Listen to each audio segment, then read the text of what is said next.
Hi guys, welcome to this week's deep dive. I'm here with Gulf War veteran Gavin Roberts. Will be speaking in a short while about his life and about his experience in that war. My name is Gavin Roberts.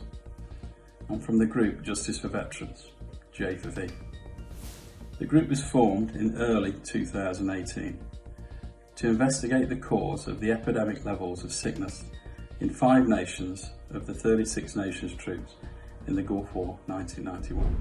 If you don't know much about that war, a brief look back and history on it is that the Gulf War was from August 1990 to February 1991. That's when the conflict started and ended.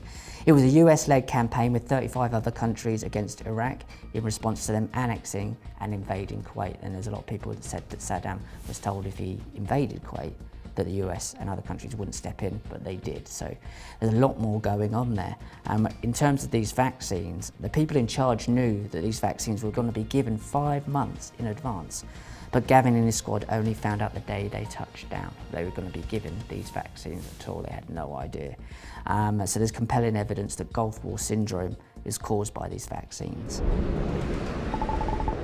Saddam Hussein's Iraq had invaded Kuwait, putting nearly half the world's oil within his reach.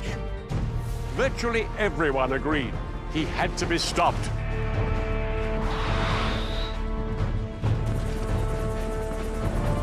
Over 1 million troops faced each other across the battlefield. Revolutionary new technology like stealth bombers, cruise missiles and precision-guided bombs would make this a battle unlike anything anyone had seen before.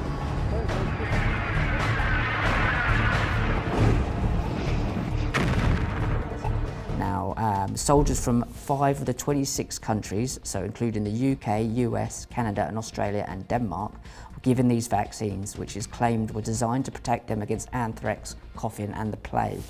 They now, after taking these and coming back obviously from the war, will be suffering from fatigue, cognitive problems, muscle pain, insomnia, PTSD, breathing problems, headaches and memory loss. A film like Jacob's Ladder, that's a good kind of take on what they went through and what they had when they came back. Gavin founded Justice for Veterans in 2018 to look into this and what is in these vaccines and how it's harmed them. So some of these stories are absolutely incredible of what they've been through. So this is from Kevin Muldoon, who's a Gulf War veteran. He says, "I work primarily as a tank transporter in the Gulf, driving ahead on a motorbike to find safe routes through the desert.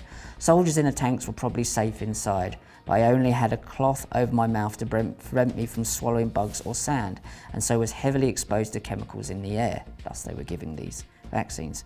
"On returning from the war, I received treatment for PTSD, which you'd expect. But the doctors noticed that something was wrong. My body as well as my mind was affected. My joints became incredibly sore, I struggled to breathe and started to suffer from chronic fatigue. This, of course, exacerbated his PTSD. He says, "I'm not alone in suffering these symptoms. I'm one of a relatively small number receiving a war pension for my services in the Gulf." And this is absolutely incredible. If you think about the amount of money that's spent, they couldn't compensate these people. But I know they are likely far more struggling. So the research suggests by the Royal British Legion suggests that 1,300 people in the UK receive a war pension for their services in the Gulf. 1,300, and that is out of 33,000 veterans who have Gulf War syndrome. 33,000, and they're basically compensating 1,300. There's always money for war. There's absolutely always money for war because it creates money. So the true cost of Britain's military operations since the Cold War could be as high as 72 billion. Now we're sending over about 3 billion to the Ukraine at the moment when we're in a crisis of gas and electric and the pipelines are being shut down. This is how they skint a country out, but not only that, the effects that they do to people. So when you look at like an injection like this and the long-term effects it can have, obviously you're going to come back to the COVID injections at the moment, not knowing what the long-term effects are here. We don't know what the long-term effects are. So this is something that's coming out years afterwards with the effects of Gulf War syndrome. So it appears that this is the reason for Gulf War syndrome. Some people say it's the squalene in it. Overall, that these people, and you'll see from Gavin's story, they've been incredibly harmed by the wars they're sent off to fight for people they don't even know, against people they don't know, for reasons they're not 100% sure about. We had it in 2003 after 9/11. That was clearly orchestrated to bring about the project for the new American century. Launched the opening salvo of Operation Iraqi Freedom.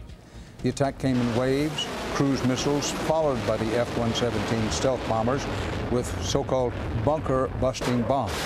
Their target, a bunker believed to be sheltering what are called top leaders of the Iraqi regime.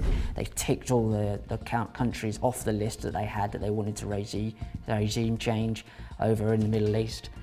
These things are designed, and these things have an agenda to push forward humanity in a certain way to a certain end. So let's speak to Gavin and find out what his experience was like there in the Gulf War and what his life is like today.